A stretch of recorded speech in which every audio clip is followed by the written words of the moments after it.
विकसित देशों के मुकाबले विकासशील देशों में दुर्घटना के बाद मृत्यु का प्रतिशत बहुत ज्यादा है। भारत में यह प्रतिशत लगभग 10 गुना ज्यादा है, जिसका सबसे बड़ा कारण है वक्त पर प्राथमिक उपचार का नहीं मिलना।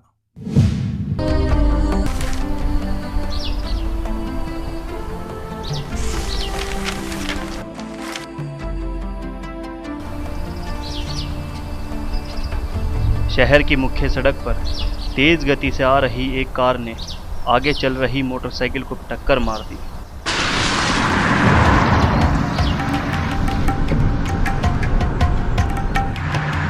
रफ्तार इतनी तेज थी कि बाइक सवार उछलकर 10 फीट दूर जा गिरा।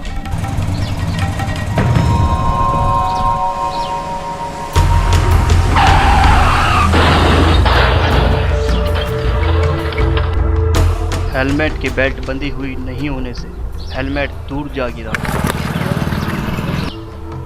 अरे ये तो वही एक्सीडेंट है जो मेरी कार से हुआ था। ये तो वही खबर है ना जो एक्सीडेंट कल अपने सामने हुआ था। हाँ यार, बेचारे को चोट तो बहुत लगी थी कल।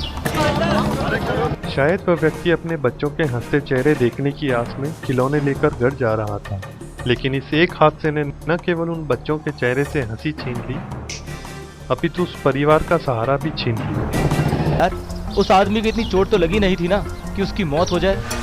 हाँ, देखो जरा उसकी मौत का कारण क्या रहा। पढ़ो जरा खबर। हाँ, उसमें लिखा है कि थोड़ी देर में दुर्घटना स्थल पर राहगीरों की भीड़ लग गई, लेकिन भीड़ तमाशबीन की तरह तमाशा देखती रही। किसी ने घायल की मदद नहीं की। मैं वहाँ मौजूद था, पर मैं उसकी क्या मदद कर सकता था? अनुसंधान टीम और डॉक्टरों के अनुसार यदि घायल को वक्त पर प्राथमिक उपचार मिल जाता और समय रहते अस्पताल पहुंचा दिया जाता तो उसकी जान बचाई जा सकती थी। कैसे कैसे कैसे?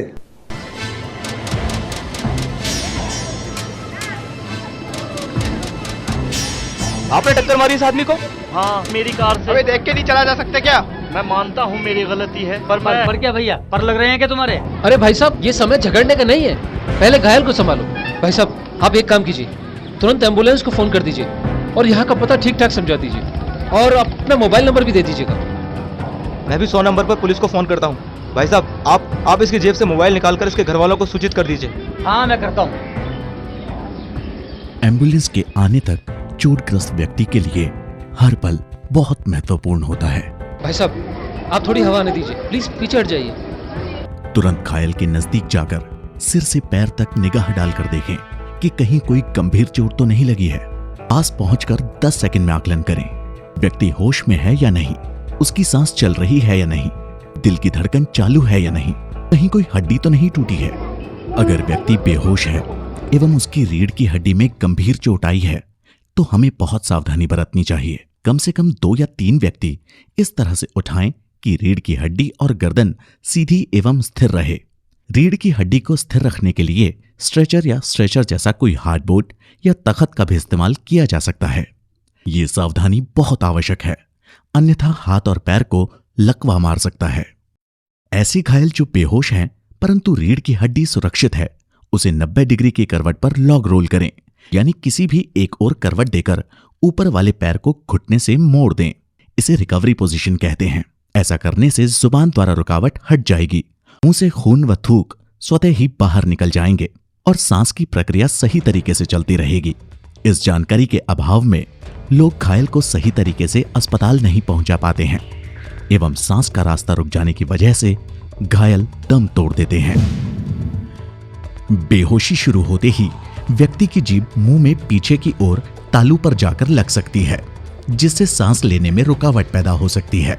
तुरंत मुंह खोलकर सिर को पीछे की ओर करें व ठोड़ी को आगे की ओर लेकर जबड़े का निचला हिस्सा ऊपर की ओर उठाएं। ऐसा करने से जीभ से उत्पन्न सांस की रुकावट दूर हो जाएगी। किसी एक व्यक्ति को दोनों पैर 1-1.5 फीट ऊपर उठाकर पकड़े रहने के लिए कहें। इससे पैरों का शुद्ध खून मस्तिष्क की ओर जाएगा और उसे अधिक ऑक्सीजन मिलेगी। हड्डी टूटने पर शरीर के दूसरे अंग को भी स्थिर करने के लिए काम में लिया जा सकता है। जैसे पैर की हड्डी टूटने पर दोनों पैरों को बांध दें या फिर कमठियों का प्रयोग भी किया जा सकता है ताकि हड्डी को स्थिर रखा जा सके। भाई साहब, भाई साहब, अरे इतनी जोर से चुटकी लेने पर भी रिस्पॉन्ड नहीं कर रहे हैं। मुझे इनकी सांस चेक करनी पड़ेगी। अरे इनकी तो सांस ही नहीं आ रही है। लगता है दिल और सांस दोनों बंद है। अगर दिल की धड़कन रुक जाए तो 3 मिनट में मस्तिष्क एवं फेफड़ों द्वारा सांस की प्रक्रिया भी रुक जाती है और व्यक्ति को मृत घोषित कर दिया जाता है। दिल एवं फेफड़ों को फिर से चालू करने की प्रक्रिया को सीपीआर यानी कार्डियोपल्मोनरी रिससिटेशन या सीपीबीआर यानी कार्डियोपल्मोनरी ब्रेन रिससिटेशन कहते हैं। ये एक जीवनदायिनी प्रक्रिया है। भाई साहब, आपको मेरी हेल्प करनी पड़ेगी। इन्हें सीपीआर देना पड़ेगा। दीजिए साहब। सीपीआर देने के लिए दोनों फेफड़ों की पसलियों को जोड़ती हुई स्टर्नम बोन के बीचों बीच हथेली पर हथेली रखकर बिना कोहनी मोड़े 1.5 से 2 इंच तक लगातार 30 बार दबाव डालें।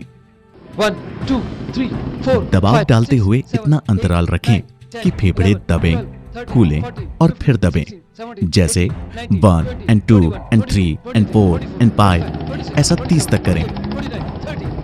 साथ ही मुंह पर पतला कपड़ा या रुमाल रखकर मुंह से मुंह लगाकर नाक बंद करके 2 बार सांस फूंकें।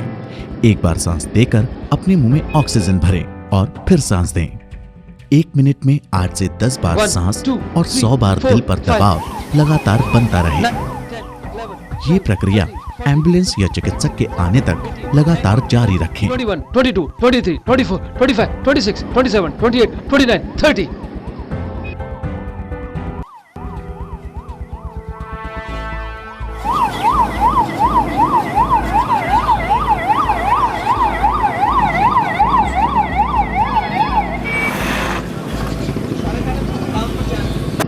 इन्हें सीपीआर देकर एक बार तो इनकी सांस चालू कर दी। अब आप नहीं समझ। यह आपने बहुत अच्छा किया। हम इन्हें हॉस्पिटल ले जा रहे हैं। आप इनके घर वालों को सूचित कर दीजिए।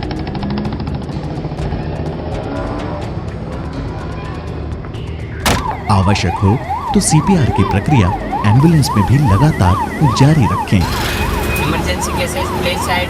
आप चाहे कितनी भी जल्दी में हो, एम्बुलेंस को जाने के लिए पहले रास्ता दें।